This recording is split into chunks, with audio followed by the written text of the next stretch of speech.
말씀이 혈관에 온전히 흐르게 먹고 마시자. 우리 두 번째 시간을 계속해 이어져 여러분과 함께 은혜를 나누도록 하겠습니다. 우리의 몸은 영원히 하나님의 계시 안에서 하나님께 접근할 수 있게 해주는 수단입니다. 초기의 랍비들은 성경을 읽는 것을 나타내는데 몸의 다른 부분을 사용했다고 합니다. 하나님의 말씀을 받아들이는 최고의 신체 부위는 귀가 아니라 발이라고 그들은 주장했습니다.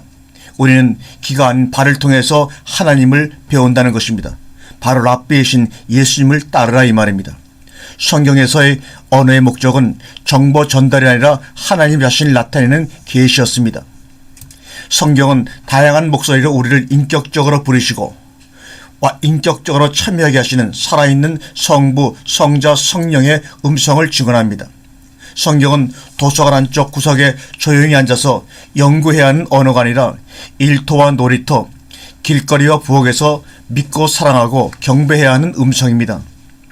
우리는 자기 자신을 위해서 사용할 수 있는 진리나 역사나 도덕을 찾기 위해서가 아니라 자신을 계시하시는 하나님을 만나고자 성경 속으로 들어가야 합니다.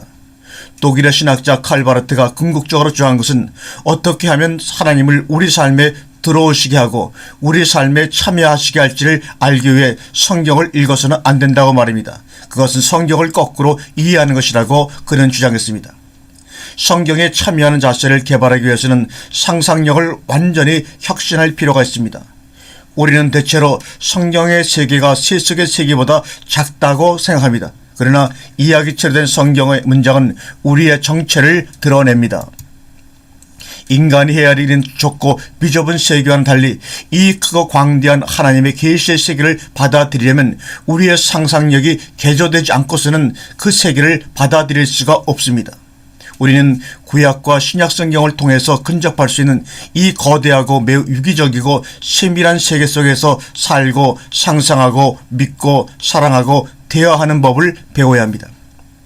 성경적이라는 말은 소위 우리가 많이 쓰는 영적이라는 말은 무슨 말인가? 우리가 맞닥뜨리는 어떤 교리나 관습을 증명하거나 입증하기 위해 테스트를 끼워 맞추는 것을 의미하지 않습니다. 또는 어떤 추상적인 삶을 살아가는 것을 의미하지 않습니다. 오히려 그것은 눈으로 보지 못하고 귀로 듣지 못하고 사람의 마음으로 생각하지 못했다고 한 그것, 오직 하나님이 성령으로 우리에게 보이신 것에 대해 열려 있다는 것을 얘기하고 있는 것입니다. 우리가 끊임없이 저지르는 그러나 결코 행해서는 안 되는 잘못은 성경을 우리의 경험에 억지로 끼워 맞추는 것입니다. 우리의 경험은 너무도 작습니다. 그것은 마치 골목 속에 바다를 담으려는 것과 같습니다. 우리가 바라는 것은 성경에 계시하는 세계 속에 맞추어져 들어가는 것, 그 거대한 바다 속에서 헤엄치는 것입니다. 우리가 추구하는 것은 거대한 성경의 거대한 세계가 우리 일상의 세계관을 부여하는 과학과 경제학과 정치학이라는 작은 세계를 흡수하는 방식을 인식하고 거기에 참여하는 것입니다. 시편 119편 32절에 주께서 내 마음을 넓히시면 내가 주의 계명들의 길로 달려가리라고 고백하고 있습니다. 또한 누가복음 10장 26절에 내가 어떻게 읽느냐 이렇게 질문합니다. 내가 이 말씀을 어떻게 읽고 있느냐? 우리는 하나님이 다른 사람에게 말씀하시는 것을 들을 수 없습니다. 오직 하나님이 나 자신에게 말하실 때만 그분의 말씀을 들을 수 있다고 루드비 비트겐슈타인이 말씀했습니다. 성경은 하나님이 우리에게 자신을 드러내시는 계시의 증언입니다. 예수님은 에루살렘으로 가는 길에 만난 한 율법학자에게 질문을 던지셨고 그 율법학자는 그것 때문에 큰 곤란을 겪었습니다. 예수님이 율법학자에게 그 성경의 전문가에게 말합니다. 내가 어떻게 읽느냐? 내가 막 읽은 것이 무엇이냐가 아니라 내가 이것을 어떻게 읽느냐고 주님은 율법학자에게 질문했습니다. 예수님의 질문은 그 율법학자의 질문에 대한 대답이었습니다. 그 바로 율법학자는 바로 직전에 예수님께 내가 영생을 얻으려면 무엇을 해야 합니까? 라고 물었습니다.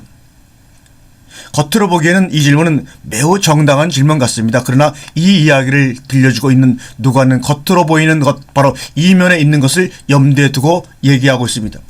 그는 우리에게 그 율법학자의 질문이 적대적이었다는 것을 알려주고자 하는 것입니다. 그 율법학자는 하나님 앞에서 적합하게 살 수 있는 방법에 대한 정보나 조언을 구하는 것이 아니었습니다. 그의 질문은 예수님을 시험하기 위해서 던진 것이었습니다. 그는 예수님을 자극하든 논쟁을 하든 어떻게든 딴죽을 걸고 싶었습니다. 그것과 똑같은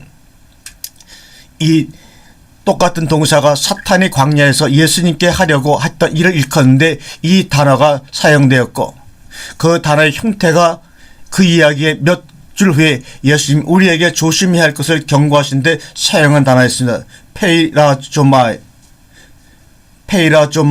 페이라조모스. 네, 시험하는데 경고하는데 사용되었습니다. 그는 어떻게든 예수님을 한 방 먹이려 하였고, 그렇게 하기 위해서 성경을 사용했습니다.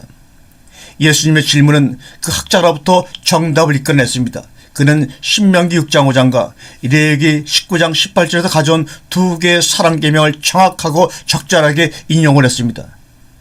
예수님은 기다리셨다는 듯이 그의 정답에 마크를 달아주십니다. 내 대답이 옳도다. 어쨌든 예수님 자신도 어느 율법학자가 그와 비슷한 질문을 던졌던 또 다른 대화에서 그 두 개의 본문을 결합하셨으니 말입니다. 그 학자의 성경 지식에는 아무런 문제가 없었습니다. 그러나 그가 읽는 방식에는 심각한 잘못이 있었습니다. 그 율법학자가 자기를 옳게 보이려고 물고 늘어지는 장면에서 그 사실은 명확해집니다. 그는 예수님께 이렇게 묻습니다. 그러면 내 이웃은 누구입니까? 왜 이 학자는 단어의 정의를 원하고 있습니까? 인격적으로 그 성경 본문에 반응한 것으로부터 자신을 방어할 필요가 있기 때문입니다. 이웃을 정의하면 이웃을 탈인격화하게 되고, 이웃을 자신이 통제할 수 있고 자신이 원하는 대로 할 수 있는 대상으로 만들어버립니다. 그것은 또한 성경의 본문도 탈인격화를 시켜버리고 마는 것입니다. 그는 성경 본문에 대해서 이야기하고 싶어합니다. 그것을 사물로 취급하고 끊임없이 분해하고 분석하고 토론하고 싶어합니다. 하지만 예수님은 그 게임에 말려들지 않습니다. 그 율법학자는 하나님의 살아있는 말씀을 이제 막 인용했습니다. 그 말씀을 듣고 굴복하고 순종하고 살아야 하는 말씀입니다. 따라서 근처에 있는 떡걸나무 그늘 아래로 그를 데리고 와서 신명기와 레위기를 가지고 성경 공부를 하는 대신 예수님은 그에게 이야기를 들려주시는데, 그 이야기는 예수님의 가장 유명한 이야기 중 하나인 바로 선한 사마리아의 이야기입니다. 그리고 예수님은 처음과 마찬가지로 질문으로 이야기를 마치십니다. 내 의견에는 이 세 사람 중에 누가 강도 만난 자의 이웃이 되겠느냐, 이렇게 묻습니다. 그 율법학자는 그 질문에 더 이상 꼼짝을 못하게 됩니다. 성경에 나오는 말씀을 더 이상 누가 나의 이웃인가와 같은 개념 정의를 통해서는 다룰 수 없게 된 것입니다. 그 말씀에 참여할 것을 예수님은 주장합니다. 내가 이웃이 되겠느냐? 예수님이 참여를 강력하게 주장하십니다. 예수님은 명령을 하시면서 그 학자를 보내십니다. 가서 해라. 내가 읽은 대로 살라. 우리는 하나님의 말씀을 살기 위해서 성경을 읽는 것입니다. 시편 40편 6편에 나오는 문구는 레치오 디비나, 영적 독서의 비유로 사용하기에 손색이 없는 것입니다. 주께서 나를 위해 길을 파셨으니, 시편 40편 6절의 말입니다. 주께서 나를 위해 내 길을 파셨으니. 그러나 번역가들은 판에 박힌 듯이 소심하게 이 원문을 의역했습니다. RSV 영어 성경은 주께서 나의 길을 여셨으니, NIV 성경은 주께서 나의 길을 뚫으셨으니, 킹 제임스 버전은 주께서 나의 길을 여셨으니, 이렇게들 소심하게 번역을 해버리고 말았습니다. 그러나 이 시편 기자는 하나님이 곡괭이를 휘둘러 하강함같이 단단한 우리의 머리에 붙은 길을 파내셔서 하나님이 하시는 말씀을 들을 수 있도록, 정말로 들을 수 있도록 하신다는 대담한 상상을 하며 이 말씀을 쓴 것입니다. 하나님의 계시를 받는 최초의 신치의 기간은 눈이 아니라 듣는 귀였습니다. 이 말은 모든 성경 읽기가 하나님의 말씀을 듣는 것으로 발전되어야 함을 의미하고 있습니다. 오늘도 여러분이 이 영상을 통해 제가 한 말씀을 듣고 계십니다.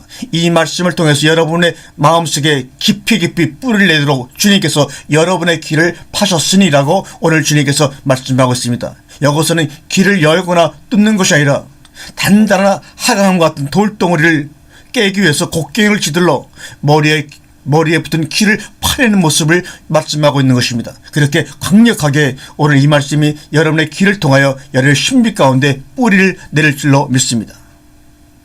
레치오, 읽는 거란 라틴어입니다. 레치오, 읽는 것이 제일 먼저인 것처럼 보일지 모르지만 사실은 그렇지 않습니다. 읽는 것보다 선행하는 것은 듣고 말하는 것입니다. 언어는 본질적으로 구두로 말로 하는 것입니다. 나는 하나님이 언어의 모성 때문에 그분의 계시가 처할 수도 있는 위험을 감수하기로 하셨다는 사실에 너무너무나 감탄하고 너무너무나 감사합니다. 따라서 우리의 한계를 넘어서는 것에 너무 집착하지 않는 것이 좋습니다. 말이 무엇보다도 목소리와 귀를 수단으로 교환되었을 때 언어가 살아있고 말하고 듣는 행위에서 그의 생명력은 유지가 되는 것입니다. 그러나 그 말이 기록되는 순간 기억력은 쇠퇴할 수밖에 없고 우리의 생명력은 점점 떨어질 수밖에 없는 것입니다. 더군다나 이 시대는 더 이상 누가 말하는 것을 기억할 필요가 없게 된 시대가 되고 말았습니다. 그냥 스마트폰에 저장하거나 책이나 인터넷 검색을 찾아서 보면 얼마든지 만족할 정도로 찾아낼 수가 있습니다. 그러므로 귀찮게 누구에게 물어서 그들의 얘기를 들을 필요가 없다는 것입니다. 그것이 이제 점점 교회의 강대상까지 몰려와 내가 이제 당신의 얘기를 들을 필요가 없다는 것입니다. 내가 인터넷에 검색하게 되면 당신보다 더 뛰어난 많은 세계 사람들의 설교를 번역까지 해서 우리에게 들려주는데 내가 왜 그렇게 할 필요가 있냐고 얘기하는 사람들이 점점 늘어납니다. 과연 어떤 일이 그 후에 벌어질까요? 인터넷을 통한 정보통신 기술은 누군가의 말에 대답하는 권리와 기쁨을 앗아가버리고 실제가 없는 말에 허식만 남겨놓는 결과를 유발해 나갈 것입니다. 그 결과 서로 간에 소통하는 소통의 기쁨을 빼앗아가 버리고 말았습니다. 이것이 바로 현대 21세기의 인공지능 시대의 비극이며 가상현실 시대의 최대의 비참입니다. 묵상이란 성경에 나오는 말을 바라보는 것을 넘어 성경 본문의 세계로 우리를 들어가게 합니다. 묵상은 성경을 영감받은 단편의 모험이 아니라 하나의 연결되고 일관성 있는 전체로서 읽도록 훈련하는 영적 독서의 한 측면입니다. 묵상은 성경 본문과 친구가 되기 위해서 기도하는 마음으로 상상력을 잘 사용하는 것입니다. 그것을 공상 혹은 환상과 혼돈해서는 안 됩니다. 묵상은 없는 것을 만들어내지는 않습니다. 우리는 역사적 신앙을 고수하면서 인간이 만들어낸 것이 침입하는 것을 마땅히 경계해야 합니다. 묵상은 침입이 아니라 반추입니다. 계시 전체 이미지와 이야기가 우리의 이해력을 뚫고 들어오게 하는 것입니다. 묵상을 통해서 우리는 마음 편하게 그 이야기에 나오는 모든 사람들과 친숙해지고 모세와 엘리야와 예수님이 함께 하신 곳으로 들어가게 됩니다. 참여가 중요합니다. 묵상은 바로 참여입니다. 우리가 이 말씀을 듣는 가운데도 머릿속은 온갖 좋은 말들로 가득 차 있지만 마음은 텅 빈 채로 죽어가는 경우를 우린 주변에서 지금 보면서 이 말씀을 듣고 있습니다. 그 어떤 성경의 본문도 전체 맥락을 벗어나서는 이해할 수가 없습니다. 그리고 가장 전체적인 맥락은 바로 예수님이십니다. 성경의 모든 본문은 예수님의 살아계신 임재 속에서 읽어내야 합니다. 성경에서 나오는 모든 단어는 우리가 잘하고 부르는 판잣집에서 나와 하늘과 바다, 나무와 꽃, 이사야와 마리아 그리고 최종적이고 완벽하게 예수님 안에서 나타난 하나님의 계시라고 하는 위대한 바깥 세상으로 들어가게 하는 문입니다. 묵상은 계시의 연결성을 분별해내고 예수님 안에서 모아지는 화음의 귀를 기울이게 합니다. 출애굽기에 나오는 히브리인들이 따로 챙겨둔 만나의 이야기는 너무나 매우 의미심장한 이야기입니다. 만나를 보관해두면 상해버립니다. 그리고 이것은 어쩌면 기도와 행위로 소비되지 않는 모든 영적 독서와 배움은 우리 안에서 일종의 부패를 일으키게 됨을 의미하는지도 모릅니다. 머릿속에는 온갖 좋은 말들로 가득 차 있지만 마음은 텅 빈 채로 죽어가는 이 시대의 현실 속에 우리는 어떻게 주님의 말씀을 전해야 될지 우리는 기도해야 합니다. 오늘도 여러분 속에 있는 모든 온갖 좋은 말들이 여러분의 마음속으로 내려가 여러분의 마음을 채우기 위해 제가 그 동기를 부여하고자 이 말씀의 시간을 만들어 놓고 있는 것입니다. 그러므로 이 시간들을 주변 사람들에게 전해 주었으면 좋겠습니다. 함께 듣기를 원합니다. 함께 만나서 가르침을 나누고 먹기를 원하며 밥상을 차리기를 원합니다. 우리는 그동안 살면서 충분히 경고를 받았습니다. 성경을 이해하거나 그것에 감탄하는 것으로는 충분치 않다는 경고를 충분히 받았습니다. 우리는 우리가 읽고 배운 것에 대하여 기도하면서 하나님이 말씀 안에서 계시하신 것에 대하여 적극적인 삶으로 반응해야 합니다. 하나님은 우리가 들어놓은 채 손쉽게 이 새로운 실제를 받아들이라 생각하지는 않습니다. 하나님은 그 말씀이 우리를 일으켜 세워서 걷고 뛰고 노래하게 만들고자 하십니다. 그런데 하나님은 결코 이것을 강제로 시키지는 않습니다. 하나님의 말씀은 초대하고 명령하고 도전하고 꾸짖고 판단하고 위로하고 지도하는 개인적인 요청입니다. 그러나 강요하지 않습니다. 우리는 응답할 여유와 자유를 얻었으며 대화에 참여할 수가 있습니다. 처음부터 끝까지 하나님의 말씀은 대화체의 말씀입니다. 참여하도록 초대하는 말씀인 것입니다. 오늘도 저를 이 말씀의 자리에 초대하고자 합니다.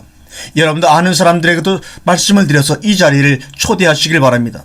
그리고 언젠가는 함께 오프라인 장소에서 만나 마음껏 밥상을 차려놓고 서로 먹고 마시며 교제하는 우리가 되기를 주님의 이름으로 소망하며 기도하고 있습니다. 기도는 하나님이 성경에서 계시하는 창조와 구원 그리고 공동체에 참여하는 행위입니다. 생명은 말씀의 기원을 두고 있습니다. 말씀은 생명을 만들어냅니다. 우리가 살아내도록 하나님이 의도하지 않으신 말씀은 하나도 없습니다. 그 이유는 모든 말이 육신 되신 말씀에서 비록되기 때문입니다. 마찬가지로 모든 말은 탄육화될 수가 없습니다. 육신을 벗어날 수가 없습니다. 말이 우리의 살과 피 속에서 생명으로 품어지는 것이 아니라 거짓말이 되어 버릴 수 있다는 것입니다. 스승들에 의하면 사탄은 탈육신의 존재입니다. 육신을 벗어난 존재입니다.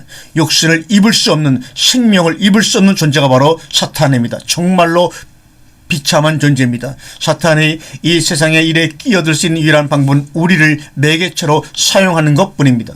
사탄이 자신의 일을 하기 위해서는 인간의 육신이 필요하기 때문입니다. 인간의 말이 필요하기 때문입니다. 인간의 손과 발이 필요하기 때문입니다.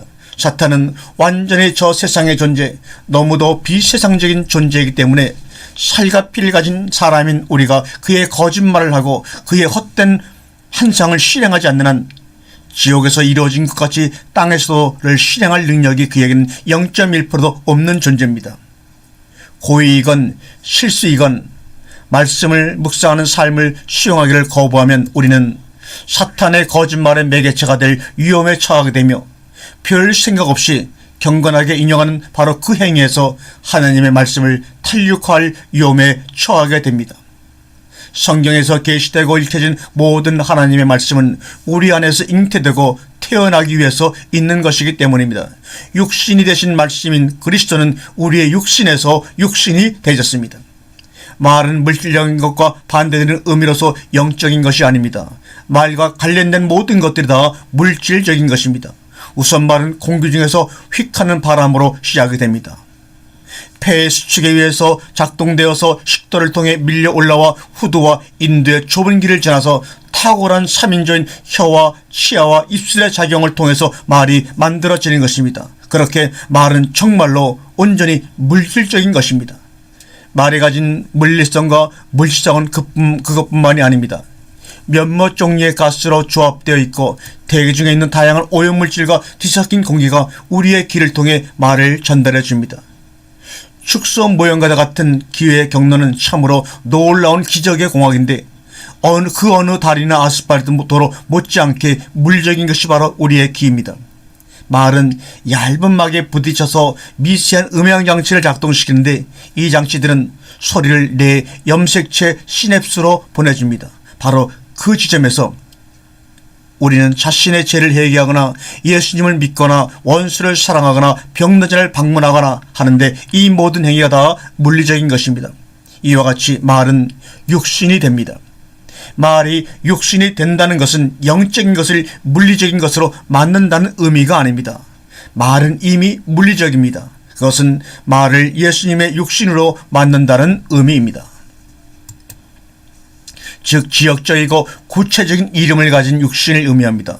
우리가 당신의 말씀대로 나에게 이루어지이다라고 기도할 때 우리는 그 말씀이 우리 육신 가운데서 이루어지기를 바란다는 뜻에서 그렇게 고백하는 것입니다. 그것은 우리의 삶이란 자궁에서 기적적인 잉태가 이루어지는 것입니다. 내 안에 그리스도가 잉태되어 탄생되어지는 것입니다. 그 말씀은 우리가 걷는 길만큼이나 물질적으로 현존하는 말씀, 우리가 들고 있는 램프에서 빛나는 불빛처럼 자명하면서도 신비로운 말씀입니다. 자기 주변과 자기 안을 둘러보며 성경 말씀이 남긴 발자국에 맞는 바를 찾는 것이 묵상이요 기도입니다. 육신이 되신 말씀을 받아들이고 수용하는 일에 개인적이고 집단적으로 그리고 믿음으로 순종하는 것을 회피하기 위해서 우리가 얼마나 많은 성경의 용도를 고안을 냈는지를 보면 참으로 기가 막히고 놀랍습니다. 언어는 근본적으로 거룩하다 이 말입니다. 언어의 기원은 바로 하나님이십니다. 그분으로부터 언어가 나온 것입니다. 태초에 말씀이 계시니라. 이 말씀은 하나님과 함께 하셨으니 이 말씀은 곧 하나님이라고 말씀하고 있습니다. 요한복음 1장 1절에 하나님의 존재 그 자체에서 그리고 하나님이 일하시는 방식에서 제일 중요한 것은 언어, 말씀 그리고 말씀이신 예수님이라는 점을 강조하면서 요한 사도가 요한복음 서두에서 그는 말씀의 육신이 되어 우리 가운데 거하심에 바로 1장 14절에 참으로 충격적인 발언을 서두서부터 시작하고 요한복음을 기록하고 있습니다. 그 발언과 함께 사도 요한은 그 말씀이신 예수님, 자신이 누구인지를 드러내시는 예수님, 그리고 그렇게 하시기 위해서 즉 하나님을 드러내기 위해서 태초에 하나님이셨던 그 말씀을 드러내기 위해서 당시 그 지역에 일상어였던 아람어를 사용하시는 예수님에 대해서 자세히 증언하기를 시작합니다. 요한은 자신의 증언 즉 자신의 복음서를 기록하면서 자신이 아람어로 들었던 예수님의 말씀과 이야기를 헬라어로 기록합니다. 이 말씀이신 예수님은 신성이 무엇인지에 대한 추상적인 강의를 하기 위해서 하나님이 보시기에 합당한 행위의 규칙을 공개적으로 알리기 위해서 혹은 우리의 본능적 호기심을 만족시키고 사물의 존재 방식을 설명하기 위해서 팔레스틴 거리를 다니시고 도중에 마을에 잠시 들리시고 하신 것이 아닙니다. 그분은 언어이시면서 동시에 언어를 사용하셨습니다. 그 언어는 밖으로부터가 아니라 안으로부터 하나님을 계시하는 언어, 하나님의 마음을 드러내주는 언어, 성부, 성자, 성령으로서 우리와 인격적으로 함께 하시고 관계를 맺으시는 하나님의 포괄적 방식을 드러내주는 언어였습니다. 그리고 그 사람들은 그분의 말을 이해했습니다. 많은 사람들이 즐겁게 듣더라고 마가복음 12장 37절에 말씀하고 있습니다. 예수님은 그들의 언어를 가지고 하나님의 언어를 말씀하셨습니다. 예수님은 사람의 언어를 가지고 하늘나라의 언어를 말씀하셨습니다. 그분의 말을 받으면서 사람들은 그 말에 의해서 새로운 피조물로 형성되었습니다. 즉 그들은 거듭났던 것입니다. 성경을 읽고 기도하고 가르치고 설교하고 이해하고 살기 시작하는 그 순간부터 우리는 매우 비호의적인 조건 속에서 우리가 빠져들어 있음을 발견하게 됩니다. 과도한 칭송을 받는 오늘날의 우리의 커뮤니케이션 기술은 체계적으로 언어를 탈인격화시키고 탈육화시키고 축소시켜 버리고 말았습니다. 이것이 바로 무서운 일입니다. 이 말은 그것이 끊임없이 문자로부터 영혼을 없애버렸다는 뜻입니다. 그것은 우리 시대의 가장 두드러진 특징 중에 하나인데 이것에 대해서 우리 많은 그리스도인들이 깨어서 경각심을 갖고 이것에 대처하며 더욱더 말씀을 먹는데 우리 힘을 내고 애를 써야 할 줄로 믿습니다. 어떻게 해야 우리가 언어의 생명력을 되찾고 그것이 원래 가지고 있는 정확하게 계시적인 성질, 영혼을 계시하고 하나님을 계시하는 성질에 대한 민감성을 회복할 수 있겠는가? 우리는 언어가 얄팍하고 평면적인 주석반처럼 납작하게 눌려진 채 모든 초월성이 잔해어져 버린 무자비할 정도로 세속화된 시대에 살고 있습니다. 말은 단순히 말일 뿐이며 하나님은 고사하고 영혼과 임재도 전달하지 못하는 한숨의 공기가 되어버리고만 세대에 우리의 후손들이 어떻게 살아가면 될까 너무 고통스럽고 걱정이 됩니다. 바로 이것을 위해서 저는 이 시대의 발명품인 바로 영상을 통해 여러분에게 그거에 대한 말씀을 계속해서 공급하고자 하고 있는 것입니다. 만약에 우리 시대의 이러한 생각이 지속이 된다면 성경을 포함해서 우리가 읽는 그 어떤 것도 지면의 잉크를 넘어선 의미를 전달하지 못할 것입니다. 의미는 모든 언어에 내재하는 것이며 언어는 하나님의 임재라는 가정하에서만이 그 원래의 기능을 회복할 것입니다. 이 모든 말씀들을 듣는 여러분의 마음에 깨달음이 있을지어다. 아멘.